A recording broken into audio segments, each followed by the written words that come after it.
하나님 말씀은 히브리서 12장 1절 2절 번갈아서 교독하겠습니다. 히브리서 12장 1절 2절. 이러므로 우리에게 구름같이 둘러싼 허다한 증인들이 있으니 모든 무거운 것과 얽매이기 쉬운 죄를 벗어버리고 인내로써 우리 앞에 당한 경주를 하며 또 온전케 하시는 이인 예수를 바라보자. 그는 그 앞에 있는 기쁨을 위하여 십자가를 참으사 부끄러움을 개의치 아니하시더니 하나님 보좌 우편에 앉으셨느니라. 아멘. 기도드리겠습니다. 살아계신 하나님, 은혜를 내려주셔서 감사합니다.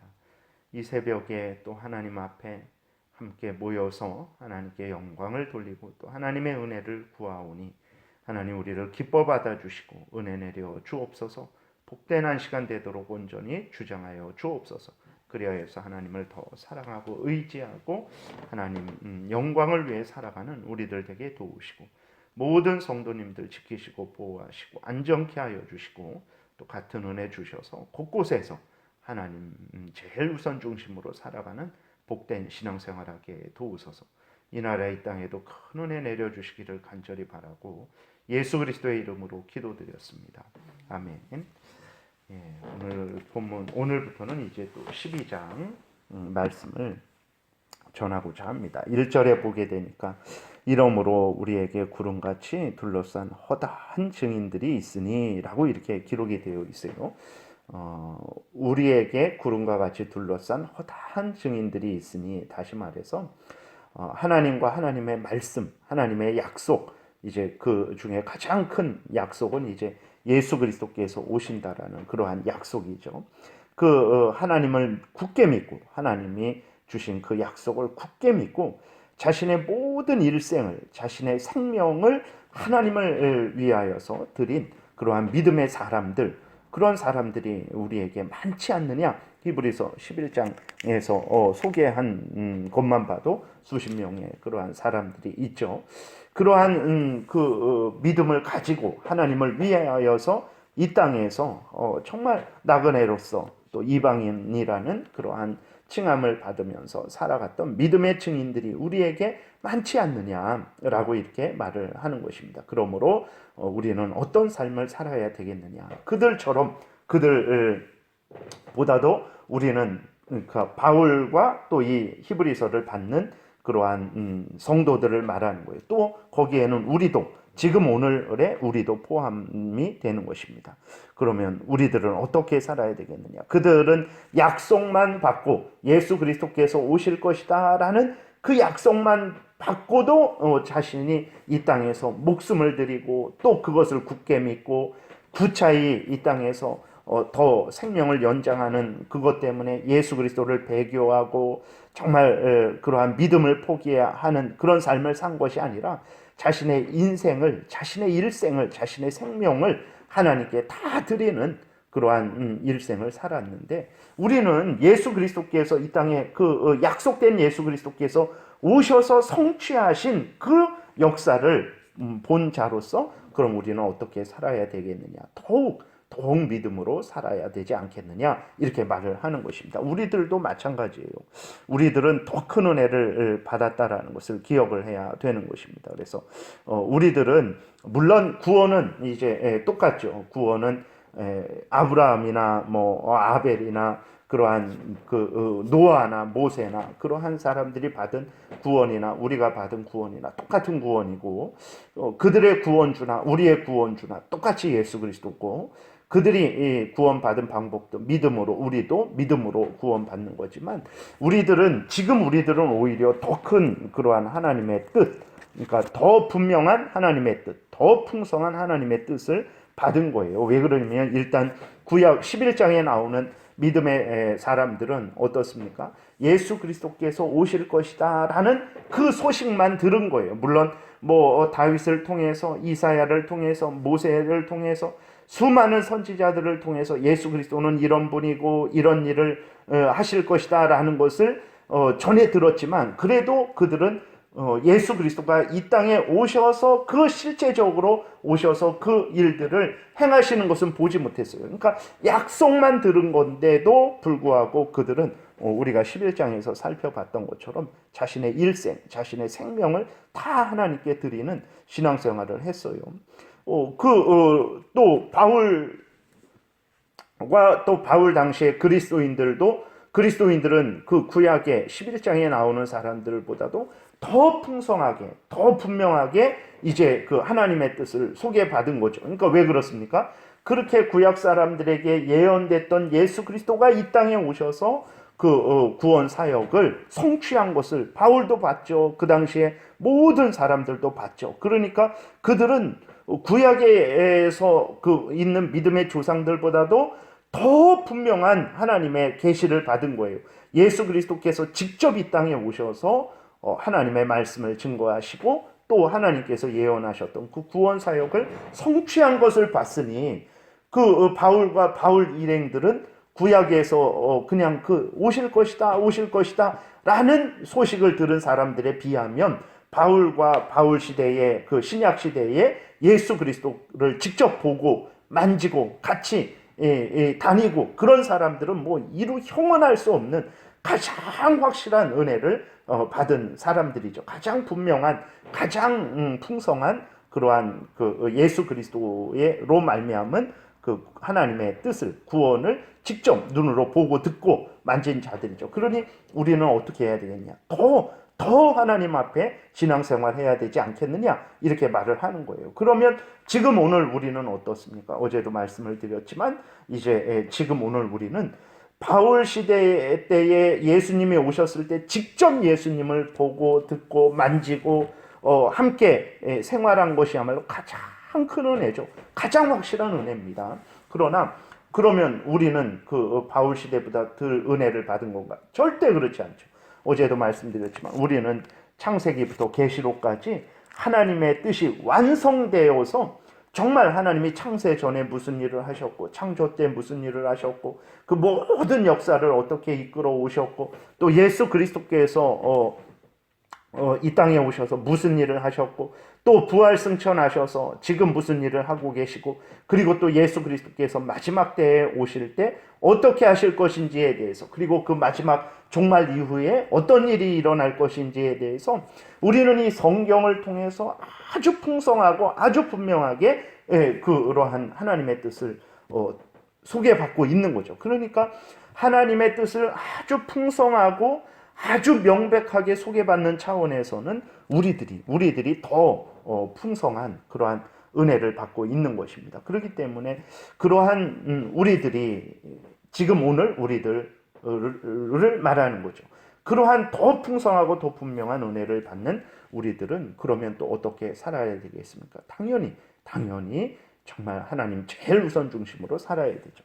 오늘 본문에서 바울이 그렇게 말을 하는 거예요. 그래서 그 앞에 39, 40절, 11장 그 말씀의 근거에서 이제 믿음의 많은 증인들이 있다. 그들은 약속만 그 오실 것이다라는 약속만 들어도 그러한 신앙생활을 했다. 그런데 우리들은 더 분명하게 풍성하게 은혜를 받지 않았냐. 그럼 우리는 어떻게 살아야 되겠느냐.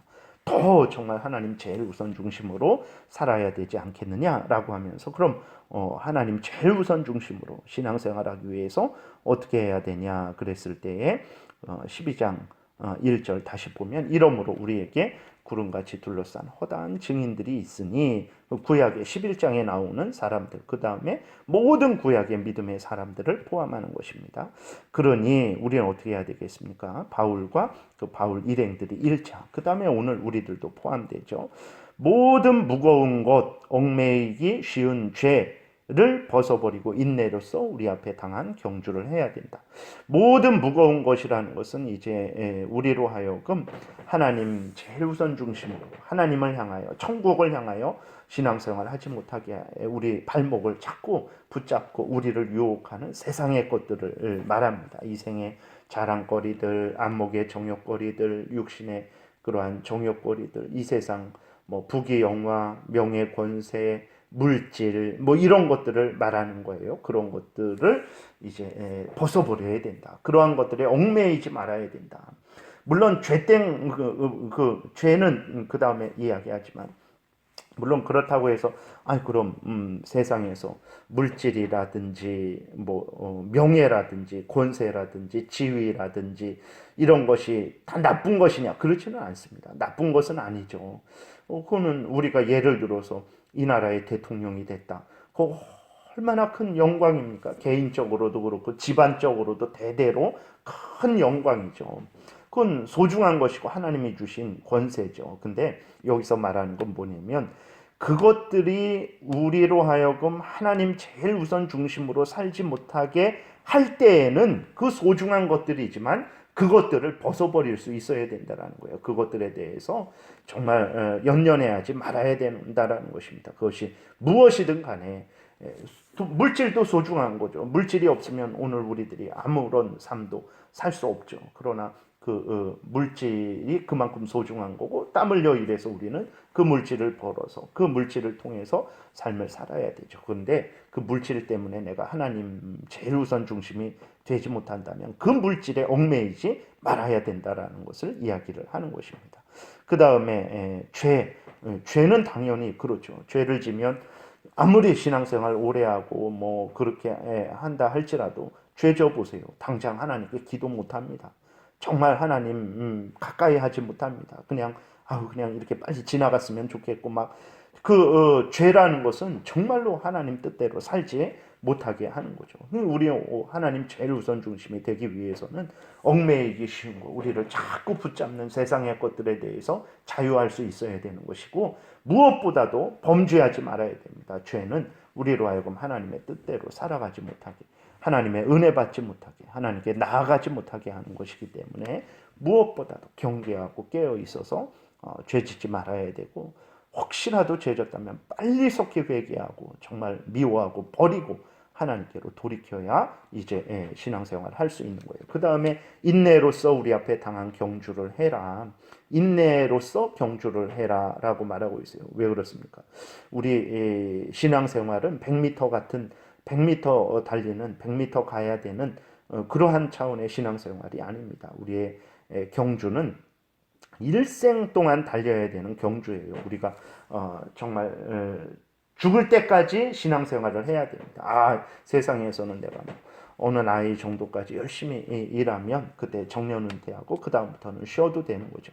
신앙생활은 그렇지 않습니다. 하나님을 믿고 하나님과 동행하는 것은 내가 죽을 때까지, 이 땅에 있는 동안에는 죽을 때까지 그렇게 하나님 제일 우선 중심이 되어야 되는 것이고, 우리가 또 목표하는 것은 천국입니다. 내가 천국에 갈 때까지 계속해서 신앙생활을 해야 되는 거예요. 그래서 참으로 우리의 신앙생활은 장거리죠. 우리는 천국에 갈 때까지, 죽을 때까지 해야 되는 신앙생활이에요. 그렇기 때문에 인내해야 되는 거예요. 그게 얼마나 깁니까? 그냥 그 시간이 10년, 20년도 아니고 정말 일생을 신앙생활을 하는 차원이니까 우리들은 인내해야 되는 것입니다. 그래서 인내로서 우리 앞에 당한 경주, 신앙생활을 해야 된다라고 말을 하고 있는 거예요. 그 다음에 그러면서 이제 예수 그리스도가 우리의 본이 된다. 우리의 믿음의 주고, 2절에 또 온전케 하시는 이인 예수를 바라봐라 라고 말을 하고 있어요. 우리가 분명히 해야 됩니다. 우리 믿음의 대상이 무엇입니까? 사람을 믿고 세상을 믿고 물질을 믿고 세상 지위 권세의 힘을 믿는 그러한 믿음이 아닙니다. 우리의 믿음은 이제 예수 그리스도를 믿는 믿음이에요. 그래서 우리 믿음의 대상이 누굽니까? 예수 그리스도라는 것을, 하나님이라는 것을 기억해야 됩니다. 그리고 예수 그리스도는 믿음의 주입니다. 믿음의 주인이세요. 믿음을 우리에게 주시고 우리의 믿음을 주관하고 다스리시는 믿음의 주가 되시는다라는 것을, 믿음의 주인 되시죠. 그 믿음을 우리에게 주시는 분이고 또 그 믿음을 주관하시는 분이죠. 우리를 또 주관하고 다스리시는 분이죠. 그래서 온전케 하신다. 여러분, 우리가 정말 하나님의 사람으로 온전케 되는 거 우리 힘으로 됩니까? 우리는 물론 당연히 이렇게 기도도 하고 하나님께 은혜도 구하고 열심히 힘써서 살아가야 되는 것은 마땅한 거예요. 그러나 그렇게 한다고 해서 우리가 온전해집니까? 안 돼요. 우리 스스로는 안 됩니다. 하나님의 은혜가 있어요. 예수 그리스도께서 우리를 붙드시고 지키시고 보호하시고 다스리시고 우리를 위해서 계속해서 간구하시고 성령으로 인도하셔야만 우리가 온전케 되는 거예요. 그 일을 누가 하냐? 예수 그리스도께서 하는 거예요. 그래서 천국까지 달려갈 때 정말 우리가 온 일생을 하나님 제일 우선 중심으로 살아갈 때 그 힘과 지혜와 능력이 예수 그리스도로부터, 예수 그리스도를 통해서, 예수 그리스도 안에서 우리에게 오게 되는 거죠. 그러니까 당연히 우리가 누구를 바라봐야 됩니까? 당연히 예수 그리스도를 바라봐야 되는 거예요. 예수 그리스도는 믿음의 주가 되십니다. 믿음의 주관자, 믿음의 대상, 그리고 우리를 온전케 하시는 분이라는 것을 이것을 확실하게 하지 않으니까 자꾸 세상의 물질과 권세와 지위 그러한 것들의 마음을 빼앗기고 그것들이 우리를 살려주는 양 생각을 하는 거죠. 아닙니다. 믿음의 주, 믿음의 대상, 또 우리를 온전케 하시는 이는 오직 예수 그리스도밖에 없다라는 것을 기억하고 예수를 바라봐야 돼요.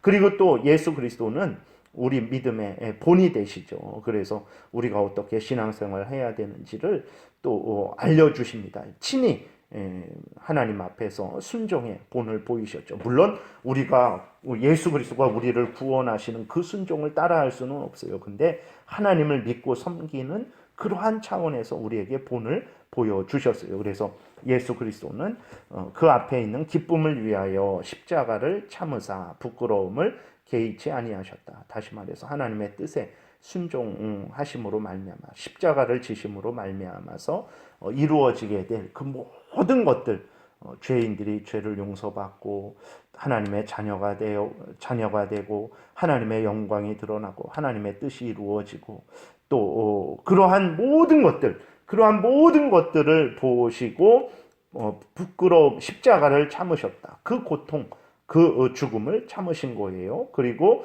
그 부끄러움을 개의치 아니하셨다. 여러분, 예수님이 얼마나 오해를 받고 정말 그렇게 모함을 받고 그랬습니까? 그 부끄러움, 정말 죄인이다. 자기 죄 때문에 십자가에 달린다. 그 다음에 정말 나무에 달린 자마다 저주받은 사람이다. 저 사람은 하나님으로부터 아주 저주를 받았구나. 그런 모든 오해들, 그리고 그러한 눈빛들, 얼마나 참 어렵고 힘들고 그러한 창피한 그런 일입니까? 그럼에도 불구하고 예수 그리스도는 전혀 개의치 않으셨어요. 신경 쓰지 않으셨습니다. 하나님이 주신 그 뜻을 생각하고 또 당신께서 이루셔야 되는 그 사명을 생각하시고 전혀 십자가든 부끄러움이든 개의치 아니하시고 하나님의 뜻을 따라서 살아가셨죠. 이러한 차원의 삶, 다시 말해서 우리가 하나님 제일 우선 중심으로 하나님의 뜻을 우리에게 맡겨진 사명을 제일 우선 중심으로 그렇게 감당하고 살아가는 것, 그것은 당연히 우리가 본받아도 되는 일이죠. 그렇기 때문에 우리가 신앙생활을 잘 하기 위해서는 예수 그리스도를 바라봐야 됩니다. 그분이 우리의 믿음을 주관하시고 그분이 우리를 온전케 하시고 또 그분을 볼 때에 저렇게 하나님께 순종해야 되는구나를 우리가 배우게 되기 때문에 그렇습니다. 그래서 정말 우리 앞에 당한 그 신앙의 경주를 잘 하기 위해서는 얽매이기 쉬운 것들, 우리 자꾸 붙잡는 것들 자유해야 됩니다. 버려야 돼요. 그리고 인내해야 됩니다. 그리고 믿음의 주요 온전케 하시는 이인 예수, 믿음의 본이 되시는 예수 그리스도를 정말 굳게 믿음으로 바라보고 또 신뢰하고 또 의지하는 삶을 살아야 되는 것입니다. 기도드리겠습니다.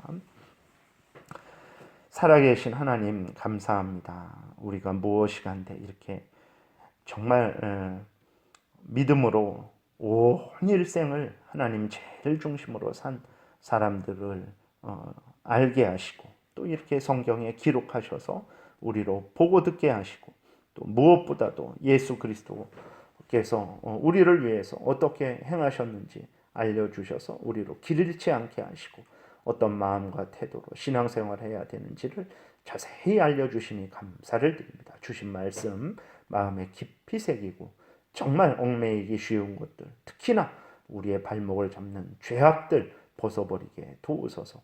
그리고 믿음의 주요 온전케 하시는 예수 그리스도, 정말 하나님께 죽기까지 순종하신 예수 그리스도를 늘 생각하게 도우소서.